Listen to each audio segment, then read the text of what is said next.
ذات قانتین کہ اپنے ڈیووٹ فریم آف مائنڈ کے ساتھ آپ نماز پڑھو. اللہ فرماتے سورہ ہجر میں سورہ نمبر 15 آیت نمبر 87 میں کہ اللہ has sent, اللہ نے نازل کیا ہے 7 آیتیں جو ہمیشہ دہرائی جاتی ہے اور قرآن عظیم. جب قرآن مجید میں اس کا ذکر آتا ہے 7 آیتیں جو ہمیشہ دہرائی جاتی ہے, اس کا مطلب ہے سورہ فاتحہ. سورہ فاتحہ میں 7 آیتیں ہیں. تو قرآن میں اللہ تعالیٰ ذکر کرتے ہیں سورہ فاتحہ کے بارے میں, اور عظیم قرآن. سورہ فاتحہ کے علاوہ باقی حصہ جو قرآن کا ہے اسے کہا جاتا ہے قرآن عظیم. تو سورہ فاتحہ کا ذکر آتا ہے قرآن مجید میں سورہ ہجر میں سورہ نمبر 15 آیت نمبر 87 میں. اور اللہ تعالیٰ قرآن مجید میں کہتے ہیں کہ صلاح میں آپ کو رکوع کرنا ضروری ہے, اور رکوع لفظ قرآن مجید میں کم سے کم 13 بار آیا ہے. اور صلاح کا اہم رکن جو ہے وہ سجدہ ہے, اپنے ماتھے کو زمین پہ ٹیکنا کہتے ہیں سجدہ. اور سجدہ کا لفظ قرآن مجید میں 92 ٹائمز آیا ہے. قرآن مجید 92 ٹائمز. اور اللہ تعالیٰ فرماتے ہیں سورہ ال-عمران میں سورہ نمبر 3 آیت نمبر 43 میں, یا مریم مقنتی لربی کی وسجدی ورقی ما یا رقی, کہ اے مریم آپ اللہ کی عبادت کرو اور سجدہ کرو اور رکوع کرو ان لوگوں کے ساتھ جو رکوع کر رہے ہیں.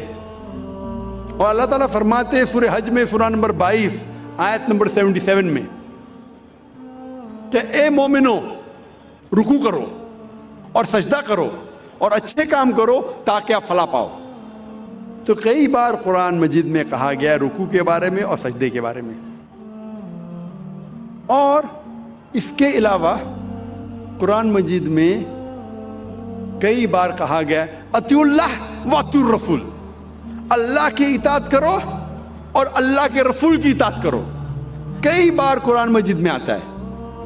سورہ ال-عمران سورہ نمبر 3 آیت نمبر 32, سورہ ال-عمران سورہ نمبر 3 آیت نمبر 132, سورہ نساء سورہ نمبر 4 آیت نمبر 59, سورہ مائدہ سورہ نمبر 5 آیت نمبر 92, سورہ انفال سورہ نمبر 8 آیت نمبر 1, سورہ انفال سورہ نمبر 8 آیت نمبر 20, سورہ انفال سورہ نمبر 8 آیت نمبر 46, سورہ نور سورہ نمبر 24 آیت نمبر 56, سورہ نور سورہ نمبر 24 آیت نمبر 54, سورہ محمد سورہ نمبر 47 آیت نمبر 33, سورہ مجادلہ سورہ نمبر 58 آیت نمبر 13, سورہ تغابن سورہ نمبر 64 آیت نمبر 12. کم از کم قرآن مجید میں 12 جگہ کہا گیا ہے اطیعوا اللہ واطیعوا الرسول, اللہ کی اطاعت کرو اللہ کے رسول کی اطاعت کرو. اس کا مطلب اللہ کے علاوہ جو بھی اللہ کے رسول فرماتے ہیں حکم کرتے ہیں ہمارے لیے فرض ہے کہ اسے ہم مانیں. تو صلاح کی باقی رکن, باقی چھوٹی چیزیں کس طریقے سے پڑھی جاتی ہے وہ ذکر آتا ہے حدیث میں. جب اللہ کے رسول کی صحیح حدیث پڑھیں گے تو باقی چیز ہمیں ملتی ہے. اور اللہ کے رسول فرماتے ہیں صحیح بخاری میں جلد نمبر 1 کتاب الآذان چیپٹر نمبر 18 حدیث نمبر 604 میں, پرے ایز یو سی می پرے, نماز پڑھو جس طریقے سے آپ مجھے پڑھتے ہوئے دیکھ رہے ہیں. اور یہ حدیث دہرائی گئی ہے کئی جگہ. یہ دہرائی گئی ہے صحیح بخاری میں جلد نمبر 9 میں حدیث نمبر 352 جہاں اللہ کے رسول فرماتے کہ نماز پڑھو اس طریقے سے جس طریقے سے آپ مجھے پڑھتے ہوئے دیکھ رہے ہیں. تو باقی چیز نماز کے بارے میں ہمیں ملتی ہے اللہ کے رسول کی صحیح حدیثوں میں. اللہ فرماتے ہیں سورہ داریات میں سورہ نمبر 51 چیپٹر 51 ورس نمبر 56 ورس 56, وما خلقت الجن والانس الا لیعبدون. اللہ سبحانہ و تعالیٰ نے جن اور انسان کو اسی لیے بنایا ہے تاکہ وہ اللہ کی عبادت کرے. اللہ نے جن اور انسان کو صرف اور صرف اسی لیے بنایا تاکہ وہ اللہ کی عبادت کرے. یہ لفظ عبادت آتا ہے عربی لفظ عبد سے, جس کے معنی ہے بندہ, بندگی. اور سارے انسان اللہ کے بندے ہیں. ہمیں فرض ہے کہ ہم ہمارے خالق، ہمارے رب اللہ سبحانہ و تعالیٰ کی عبادت کریں. کئی مسلمانوں کو غلط فہمی ہے کہ صلاح ہی صرف اللہ کی عبادت ہے. صلاح اللہ کی ایک اہم عبادت ہے، سب سے بہترین، لیکن صرف صلاح عبادت نہیں. عبادت کے معنی عبد، بندگی، اللہ کا کہنا ماننا. جب ہم اللہ کا حکم مانتے ہیں تو ہم اللہ کی عبادت کر رہے ہیں. اللہ جس چیز سے ہمیں روکتا ہے ہم اس سے پرہیز کرتے ہیں، ہم اللہ کی عبادت کر رہے ہیں. لیکن سب سے بہترین عبادت ہے صلاح. اور جو انسان صلاح نہیں پڑھتا ہے، صلاح نہیں پڑھنے کے کئی نقصانات ہیں. جو انسان صلاح نہیں پڑھتا اس کا ایمان کمزور ہوتا ہے. ہو سکتا ہے کہ وہ اپنا ایمان بھی گوائے. انسان سوچنے لگتا ہے کہ میرے پاس پیسہ ہے، میرے پاس دولت ہے، عیش ہے، آرام ہے، اللہ سے دور جاتا ہے. صلاح نہیں پڑھتا ہے اور دور جاتا ہے. صلاح نہیں پڑھنے سے آپ کی زندگی میں ڈسپلن نہیں آتا ہے. ہو سکتا ہے کوئی شخص مجھ سے پوچھے گا، میں کئی لوگ کو جانتا ہوں جو صلاح نہیں پڑھتے لیکن ایک دم پابند ہے، اپوائنٹمنٹ کے پابند ہے، ڈسپلن ہے.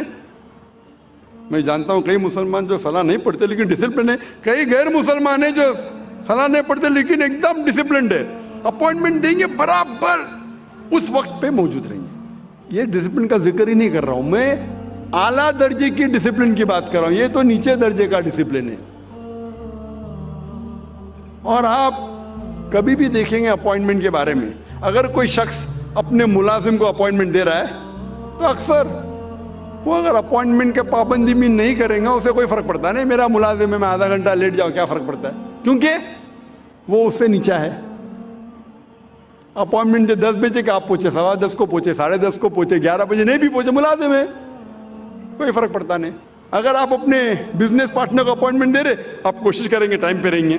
میں میرے بزنس پارٹنر کو تکلیف نہیں دینا، اپوائنٹمنٹ کے ٹائم پہ رہیں گے. جس کو آپ سمجھتے ہیں کہ وہ بہت مشہور اور عزت والا ہے، اگر آپ منسٹر کا اپوائنٹمنٹ لیں گے تو کیا کریں گے؟ 10 منٹ ٹائم کے پہلے پہنچیں گے، آدھا گھنٹہ پہلے پہنچیں گے. اگر وزیر اعظم کا اپوائنٹمنٹ لیں گے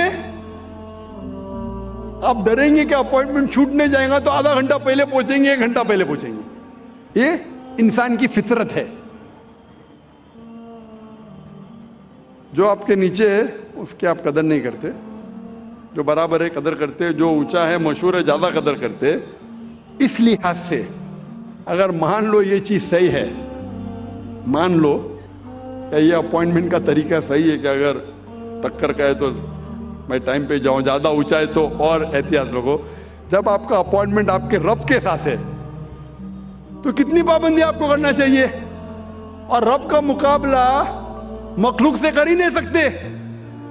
اگر وزیر کو ملنے کے لیے اتنی پابندی کر رہے تو اپنے رب کو ملنے کے لیے کتنی پابندی کرنا چاہیے آپ کو. رب کا مقابلہ وزیر سے ہو ہی نہیں سکتا ہے. وَلَمْ يَكُنْ لَهُ كُفُوًا أَحَدٌ، اس کے جیسا کوئی نہیں ہے. تو میں اس اپوائنٹمنٹ کی بات کر رہا ہوں، اونچے درجے کی. اگر صلاح سے دور رہیں گے تو آپ کی زندگی میں ڈسپلن آئیں گا ہی نہیں. جب وزیر آپ کا تھوڑا فیور کرتا ہے تو آپ ہل جاتے ہیں، اس کے لیے کچھ بھی کرنے کو تیار ہے. ہمارا خالق آپ کو زندگی دی ہے، ہمیں زندگی دی ہے، ہمیں اتنے نعمت دی ہے، ہم کتنا شکر ادا کرتے. اور جو سب سے بہترین نعمت ہے وہ تو ہم کبھی سوچتے بھی نہیں. میں آپ سے پوچھنا چاہتا ہوں کہ سب سے بہترین نعمت کیا ہے جو ضروری ہے آپ کے لیے جینے کے لیے؟ کیا ہے؟ کیا ہے؟ ہوا. شاید آپ نے تقریر سن چکے پہلے.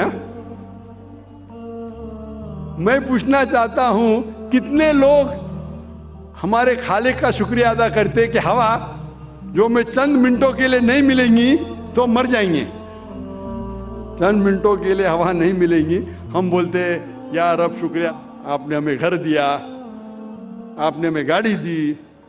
کتنے لوگ شکریہ ادا کرتے پانی کے لیے، کتنے لوگ شکریہ ادا کرتے ہوا کے لیے. یہ جینے کے لیے ضروری ہے. جب میں نے میرے بچوں سے کمپٹیشن لگائی کہ سب سے زیادہ آپ کیا شکر ادا کریں گے اللہ کا، تو ایک سے بڑھ کر ایک جواب تھا. میری چھوٹی بیٹی رشدہ نے کہا سب سے بہترین میں شکریہ ادا کروں گی اللہ نے ہمیں ایمان دیا. ماشاءاللہ یہ ہوا سے بھی بہتر ہے. ایمان جو اللہ نے ہمیں دیا ہے وہ ہوا سے بھی بہتر ہے, لیکن جینے کے لیے ضروری ہوا.